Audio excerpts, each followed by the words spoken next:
Supreme court के आदेश के बाद उत्तर 24 परगना के बगदड़ मामा भगने गांव में सन्नाटा। सुप्रीम कोर्ट ने करीब 26,000 नौकरियां रद्द करने के हाईकोर्ट के फैसले को बरकरार रखा है। आज सुप्रीम कोर्ट के आदेश के बाद बगदड़ मामा भगने गांव में सन्नाटा छा गया। बगदड़ के मामा भगने गांव के रहने वाले चंदन मंडल ने इस गांव के सैकड़ों लड़कियों को पैसे के बदले नौकरी दी। गांव का नाम मामा भगने मास्टर पाड़ा इसलिए रखा गया क्योंकि पड़ोस के अधिकांश लड़के और लड़कियां मास्टर के रूप में काम करते थे। इससे पहले हाईकोर्ट ने करीब 26,000 नौकरियां रद्द करने का आदेश दिया था। आज सुप्रीम कोर्ट ने हाईकोर्ट के आदेश को बरकरार रखा तो करीब 26,000 नौकरियां रद्द हो गई। और जब यह खबर गांव तक पहुंची तो बगदड़ मामा भगने के गांव में सन्नाटा ही छा गया। मिथुन विश्वास नामखाना के एक स्कूल में क्लर्क के पद पर कार्यरत हैं। उनकी मां षष्ठी विश्वास ने कहा कि चंदन मंडल को 2 लाख रुपए में कृषि भूमि बेचकर नौकरी हासिल की थी। अब बेटे की पत्नी और बेटी का क्या होगा?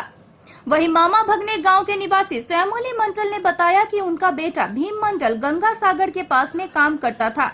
एक गरीब आदमी ने चंदन मंडल को 2 लाख रुपए देकर नौकरी दिलाई। गांव की एक महिला ने दावा किया कि गांव बहुत अच्छा था, लेकिन अब ये जानकर दुख होता है कि गांव का नाम हर कोई जानता होगा क्योंकि कई लोगों की नौकरी चली गई है। কোথায় চাকরি করে? নামখানা কিসের চাকরি করে? দপ্তরে কত সালে চাকরি পেয়েছিল? 16 সালে না বাবা 16 সাল। 16 সালে কি হয়েছে মানে এখন যে সুপ্রিম কোর্ট নির্দেশ দিয়েছে কথা হয়েছে ছেলের সঙ্গে? কথা একবার হয়েছিল, তা বলে ফোন রাখো, আমি রাস্তায় রয়েছি। চন্দন মণ্ডল তো চাকরি দিয়েছিল। চাকরিটা কে দিয়েছিল? চন্দন মডেল কীভাবে চাকরি দিল? কীভাবে দেবে? ওই পয়সা কড়ি দিয়ে হইল। কিরকম কত টাকা নিয়েছিল? 2 লাখ। 2 লাখ টাকা। তো জমি বিক্রি করে দিয়েছিল? হ্যাঁ, জমি বিক্রি করেছি। এখন কিসের জন্য? চাষের জন্য। মানে বিক্রি করে টাকা দিয়েছিল? এখন এই যে নির্দেশ হলো এতে তো আপনার মানে কি বলবেন, মানে সংসার আছে, মেয়ে আছে, কি সব আছে, কি বলবো, আর বলার আর কিছু নেই আমাদের আর। কোর্টের কাছে কোনো আবেদন করবেন? এখন কি করবে, গার্জেনরা আছে, তারাই। প্রথমে কি পরীক্ষা পাশ করেছিল ছেলে? হ্যাঁ। পাশ করার পরে কি চন্দনের কাছে কখন গেল? আমি তো অত বলতেও পারবো না কিভাবে। রান্না হয়েছে আজকে বাড়িতে? না, রান্না হয়নি। রান্না করেননি? রান্না করিনি। কি বলবেন মা, মানে এই যে নির্দেশ হয়েছে এটা তো যথেষ্ট রকম সংসারের পক্ষে ক্ষতিকারক। আর কি বলবো, আমি আর কিছু বলার নেই। আপনার কে ছিল? আমার 2 ছেলে। চাকরি করে কত? 2 ছেলেই করতো চাকরি। 2 ছেলে কি চন্দন চাকরি দিয়েছে? না, মিঠুন। হ্যাঁ। মিঠুন কি? বিশ্বকার ঘুরে বেড়াইতো, আছে যাই পড়াশোনায় একটু ভালো ছিল। তার জন্য কে দিয়েছিল চাকরি? চন্দন। এখন চন্দন দিয়েছে কি তা ঠিকই বলতে পারিনি। দিতেও পারে, গ্রামের ছেলে হয়তো দিতেও পারে। কে দিতে পারে? ওই চন্দন মন্ডলের কথা বলছি, হয়তো গ্রামের ছেলে হয়তো দিতেও পারে। আপনি তো বললেন যে আপনারা গরিব, আপনারা তো টাকা তো দেননি। না, আমার টাকা কোথায় পাবো? এমনি দিয়ে দিয়েছিল চাকরি? ওই অল্প কিছু দিয়েছে হয়তো, না লিখে আর এমনি কত দিয়েছিলেন? আমরা জোগাড় করি, হয়তো কারো কাছে নিতে হয়তো 2-1 লাখ টাকা দিতে পারে গরিব মানুষ হিসেবে। কে দিয়েছিল? আমার যে বাড়ির লোকে হয়তো দিতে পারে। তারপরেই চাকরি দিয়েছিল? তারপরে চাকরি হয়েছে? হ্যাঁ, এখন তারপরে হতে পারে। এখন চাকরি কোথায় করে?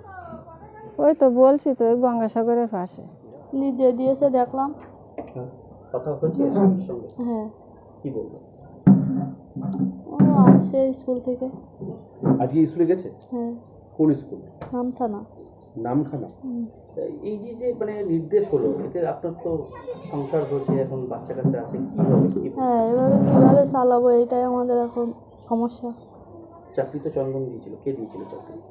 না, চন্দন দেবে কেন, এটা পরীক্ষা দিয়েই হয়েছিল। টাকা দিয়েছিল কি? সে ওটা আমি বলতে পারবো না। বিয়ের আগে চাকরি পেয়েছে? না, বিয়ের পরে। বিয়ের পরে চাকরি পেয়েছে? যে পরিবার বলছে যে চন্দনকে টাকা দিয়ে চাকরি পেয়েছে, ওটা আমি বলতে পারবো না। নির্দেশের পরে কি বলবেন? বাড়িতে এখন কি অবস্থা? বাড়িতে এখন সবাই নিঃশব্দ। এখন কিভাবে কি হবে, কিভাবে সংসার চলবে? আমার একটা মেয়ে আছে, ক্লাস 4-এ পড়ে। চাকরি বেশিরভাগ বলতে 100 জনের মধ্যে হয়তো 20 জনের এরকম, এর বেশি তো নয়। চাকরি কি সবই চন্দন দিয়েছে? না, চন্দনের দ্বারাই সবই হয়নি, এটা বলা ভুল। কিন্তু কিছু লোকের চাকরি চন্দন দিয়েছে। এটা হতে পারে। এই যে কোর্টের নির্দেশে সুপ্রিম কোর্ট আজকে একটা নির্দেশ দিয়েছে, এতে তো বলা যেতে পারে গ্রামের অনেকের চাকরি চলে গেল। হ্যাঁ, অনেকের গেল, এতে অনেকের জীবনও যাবে, কত মানুষের যে কত ক্ষতি হবে তা তো কোনো গুণাগাথা নেই। এইগুলো যোগ্যতা বিচার করে চাকরিটা যাওয়া উচিত ছিল। তো এই ক্ষেত্রে তো এই গ্রামে যারা চাকরি পেয়েছিল তারা অনেকে দেখা গেছে সংসার হয়ে গেছে, বাচ্চা কাচ্চা আছে। হ্যাঁ, তো কি হবে এদের, কি হবে? এদের কি হবে এখন? সরকার যেটা মানে মেন যে মাথা, সেটা যদি না জেনে এদের টেনে তো লাভ নেই। এরা তো জীবনের জন্য মেন মাথাকে আমরা সেটা কি করে বলবো? সেটাই তো। জমি বিক্রি করে টাকা হ্যাঁ, বাড়ি জমি জায়গা দেখা যাচ্ছে কত লোক লাখ লাখ টাকা লোকের কাছ থেকে সুদে করে নিয়েও দিয়েছে। কাকে দিয়েছে? এখন সেটা আমি কি করে সবাই তো দেয়নি, সেটাই হলো কথা। এখন চন্দন মণ্ডলকে কে দিয়েছে না দিয়েছে সেটা, আমি তো একজন ঘরোয়া বউ, আমি কি করে বলবো? গ্রামের নাম এখন কেমন? গ্রামের নাম এখন ভালো, কিন্তু ওই যে 1000 জনের মধ্যে একজনের যদি খারাপ হয় সেটা আগে বেরিয়ে আসে, এটাই হলো কথা। খারাপ লাগছে এটা শুনে? হ্যাঁ, খুবই খারাপ লাগছে। কেননা সে আশেপাশে যারা আছে সবাই আমার প্রতিবেশী, আত্মীয় স্বজন, তাদের সাথে উঠা বসা করছি, মিশা করছি, কিন্তু তারা তো তেমন না। কিন্তু এই যে পরিস্থিতিটা হলো, খুবই খারাপ হলো।